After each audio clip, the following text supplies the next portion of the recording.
নমস্কার বন্ধুরা।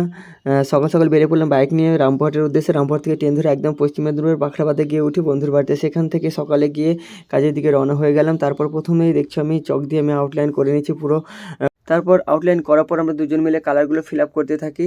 এটি ছিল একটি মা কালীর মন্দির, তাই মা কালীর যে 10টি রূপ হয় সেই 10টি রূপের ছবি আমরা আঁকছিলাম। তোমাদের যদি এই মা কালীর 10টি রূপের নাম জানা হয়ে থাকে তো অবশ্যই আমাকে কমেন্ট করে জানিও। আমরা তো শেষ পর্যন্ত লিখে দিয়েছিলাম নামগুলো। কাজটা ছিল একটি গ্রামীণ এলাকায়, যে রাস্তা দিয়ে আমরা যাচ্ছিলাম সেই রাস্তায় দুই ধারে একদম পুরো সবুজে ঘেরা ধান ক্ষেত ছিল। খুবই সুন্দর একটা পরিবেশ, আমার তো খুবই ভালো লেগেছিল। তোমাদের মধ্যে কার কার গ্রাম ভালো লাগে অবশ্যই আমাকে জানিও। আমি তো গ্রামেই থাকি, তাই আমারও অনেক ভালো লাগে গ্রাম। কাজটি ফাইনাল করতে আমাদের মাত্র 2 দিন সময় লেগেছিল। তো কার কোনটা বেশি ভালো লাগলো কাজগুলোর মধ্যে অবশ্যই আমাকে কমেন্ট করে জান। আর কে কোথা থেকে দেখছো ভিডিওটা অবশ্যই জানি। আমার তো এই কমলা মাথাটাকে বেশি সুন্দর লেগেছিল। যাই হোক, শেষে দুটো সিংহ আঁকার পরে আমি সকালবেলা বাড়ির দিকে